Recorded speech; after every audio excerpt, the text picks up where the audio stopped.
My grandfather passed away unexpectedly last year, which was a huge shock because he was young and in good health. We all gathered in my grandma's house for the funeral, and since I didn't do well with crowds, I was in the living room while everyone else was outside. So I'm drawing in my sketchbook when I hear a noise from the hallway. I looked up to see my grandfather peeking into the living room, but it didn't really look like him. More like something pretending to be him. I didn't know what to do, so I just stared at him. Then I asked, "Who are you?" His face suddenly changed, going from normal to a very looking demonic smile that completely twisted his face. I jumped up from the couch and ran outside, where I told my dad that there was something in the house. Everyone looked through the house, but there was nothing there. For a moment, I thought it was just a hallucination, but the next day, my grandma woke up freaking out, saying that there was a monster in the house. She described it as a monster disguising as my grandfather. I don't want to ask her about it, so whatever that thing was may have just remained a mystery.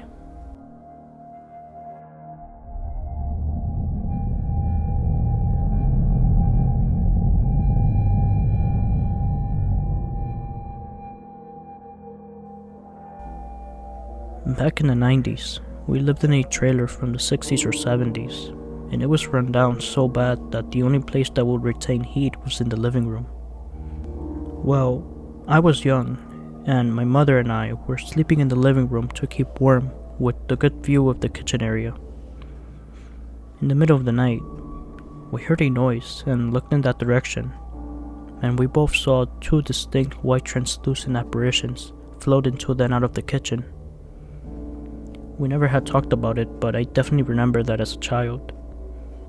Going back further, when I was in kindergarten, we lived in another house, and in the room I was in, I would wake up every night with nightmares or night terrors, but only in that room. Apparently, the retailer, after the fact, told my mom that a man died in that room before we bought that house. My dad said he never saw my mom slap a person until that day she was told that.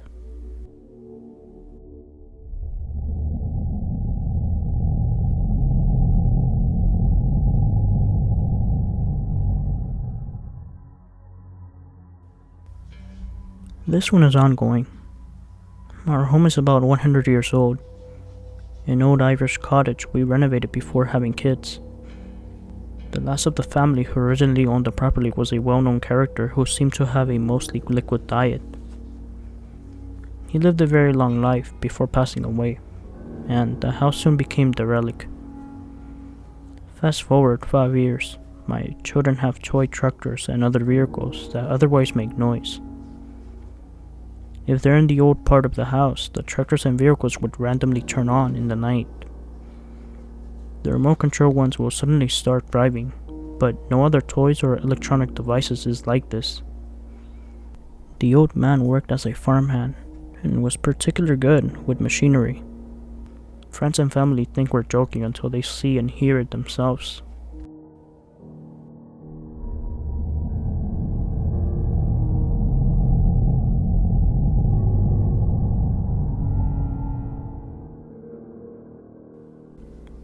One of the only things I've experienced that I cannot explain is when I was a teenager and living with my mom and sister. I was a night owl, so I usually stay up all night and went to bed around dawn. They went to bed at a normal, much earlier time. I was in my room with my cat Gernot and heard the faucet in the bathroom next to my room turn on full force at about 3 a.m. Had anyone come down the hall to use the bathroom, I would have heard the floors creaking and the door shut since it was opposite to my wall. I thought it was strange, but I turned it off and went back to my room, leaving my door open. When I came back in my room, I noticed my cat was not in my bed anymore. I looked around and finally found her under my bed. She was backed up against the wall, puffed up with black eyes, and her ears were black. All of a sudden, the pitch black hallway seemed very scary, so I shut my door. I don't know what it was, but it scared me.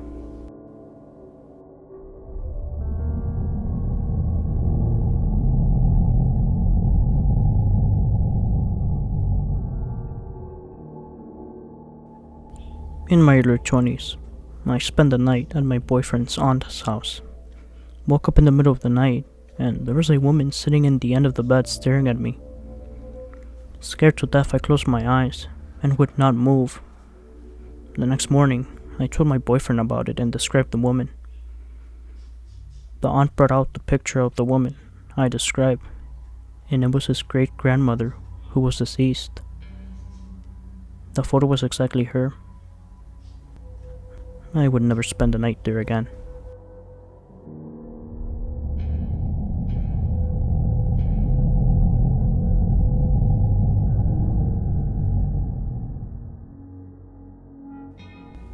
When I was 6, I went on a vacation with my parents.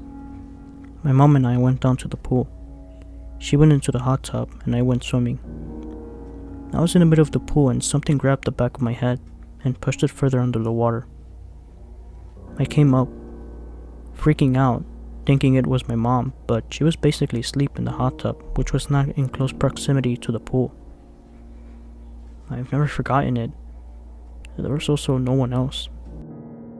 Just me and my mom.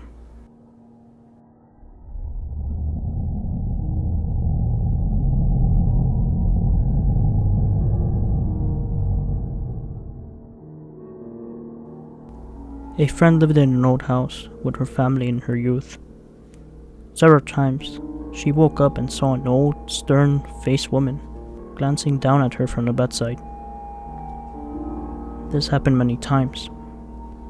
The day the family moved out, driving away from the house in the moving truck, her father said, "At least we won't have to deal with that old woman anymore." They had each individually seen her, but no one spoke of it the entire time they lived in that house.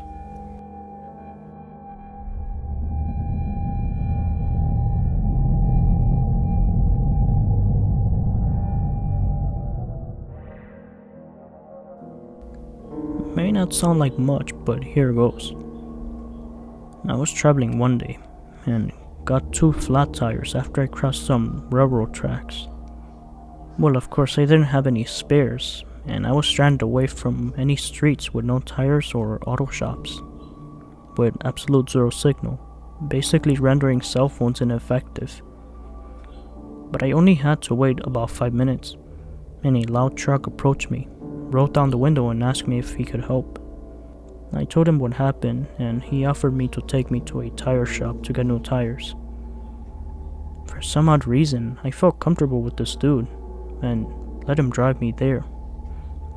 When we got to the shop, he made sure that I purchased the best tires with the best guaranteed.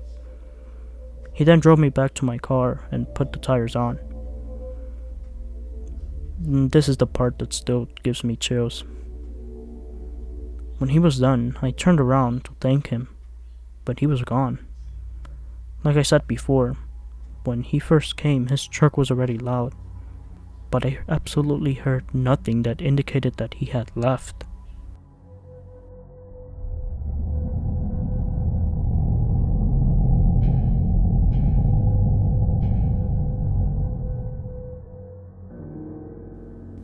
My aunt lives in a home that's been in her husband's family for generations. He has Native American ancestry as well. My house is notoriously haunted as fuck. My family slept over whenever we visited my aunt because she lives in a secluded area.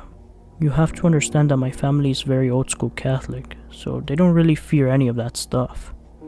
But boy, many of us were frightened or had experiences in that home.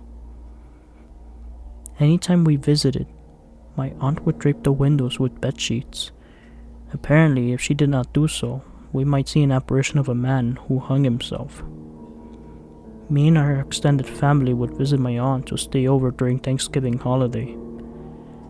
Since everyone, and I mean everyone, was terrified of the house, we all collectively slept in the living room, as no one wanted it to sleep alone in the available rooms. Once, we were asleep when the chimney in the living room just roared fire. It startled all of us because the chimney had been off. We tried to ignore it. I personally felt someone stroke my head, but I was too scared to look. My cousin recently shared that one of those Thanksgivings in the late 90s. She woke up in the middle of the night to see a little girl praying next to her. My favorite time was my mom was too scared to go to the restroom in the middle of the night. She asked one of my aunts to accompany her to the restroom. They turned on the kitchen and hallway lights because they were scared. Since we were all sleeping in the living room, we saw the lights were on. Once my mom was done, they ran back to their beds in the living room because they were scared. Shortly after they realized that the lights were still on, they were both afraid to go back and turn them back off, and were bickering about it when the lights suddenly turned off by themselves.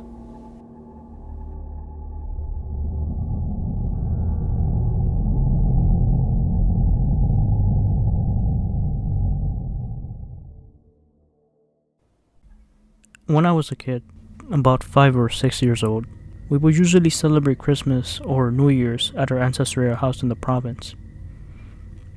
On one of those nights, there was a power outage. Me and my cousins were left upstairs as the adults were preparing dinner downstairs. My playful cousins played in hide and seek. I was just there in the living room, sitting quietly while playing brick game. When I looked up, I saw an old lady sitting in the rocking chair as she was playing cards. She smiled at me and said, "Very beautiful girl." I smiled back and just asked if she's been sitting there for a while, and apologized I didn't notice. She just kept quiet and kept playing with her cards. Dinner came. We were all cold. After saying grace, I asked my mom, "Mommy, why aren't we going to ask Loda upstairs to come have dinner with us?" They were wondering who that old woman was, because there wasn't any old woman in that house. It was years after I returned to our ancestral house. That's when I saw an old photo hanging in the wall at my grandfather's dental clinic. Apparently, it was my great-great-grandmother. I never met her. She died decades before I was even born. It was years further when I figured out what she told me when my grandmother went from the US and stayed for several months with us and spoke in Spanish. I don't know, but the phrase always stuck on me.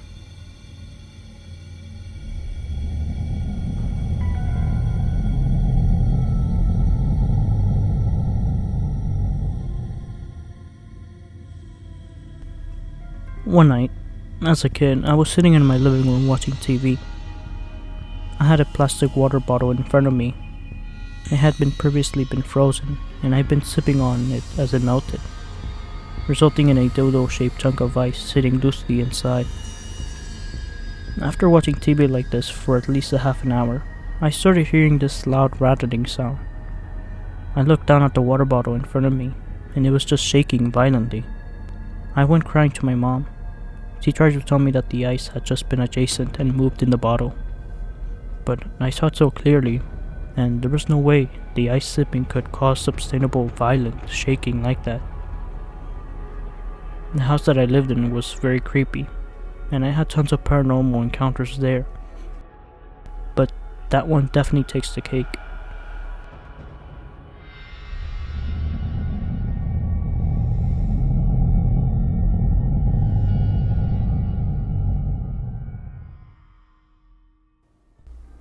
Don't believe in the paranormal at all. That being said, I had one experience between myself and 3 other people. Me and my friends were sitting on the beach one night, and a girl no older than 13 or 12 came walking from the water sobbing. I personally thought nothing of it, and just thought she just stepped on a shell or something. But one of my other friends were concerned, so he began to follow her after. I'd say we were 15 to 20 yards behind her, when it looked like she sat down behind one of those big boxes they kept their chair cushions in for the night. So about 10 seconds later, we looked behind the box, and she was nowhere to be found. and it was a good quarter mile from any place else she could have slipped off to. My friends freaked out. The one who was initially concerned said she couldn't see a face behind her hair when we first saw her. Another one said he got a terrible feeling in his chest as we were walking towards her. I don't know. Like I said, I'm a non-believer, but I honestly have no idea where she could have gone in such a short amount of time. Part of me thinks it was a prank, and the bin had a secret trapdoor in it.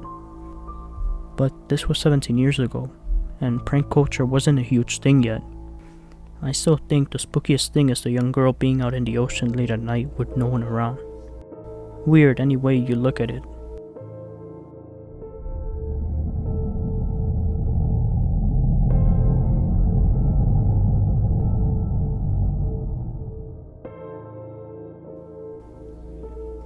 I'm pretty sure it was sleep paralysis, but I don't know. I was in Atlanta for job training. I was in my hotel and in bed ready to go to sleep. Been with my wife for years, and so sleeping alone felt weird, so I had friends on the TV. I turned to my side, back facing the TV, and closed my eyes, but I'm still hearing the Friends episode. All of a sudden, I hear the hotel door opening and footsteps into my room. I didn't get up to check. I didn't feel terror. For some reason, I thought to myself, oh, my wife flew in to spend the night with me and asked the front desk for my room. I'm gonna pretend to be sleeping to see what she does. I keep hearing the footsteps approaching me, and then I feel as if someone leaned on my bed with their hand. Then, I feel someone standing behind me, and I hear them bend over, like clothes ruffling or whatever. And then I feel hair touching my face. So there I was, thinking my wife flew to Atlanta, snuck into my room, and is hovering over my sleeping body. Then I snap into reality, and I'm like, no fucking way this is happening, and who the fuck is in my room? So I jumped up and looked around my room. No one. I checked the door, still locked with the inside lock I always put. Went back to bed, but didn't sleep until, 5 a.m? For like an hour before having to wake up at 6 for training. Not a fun day.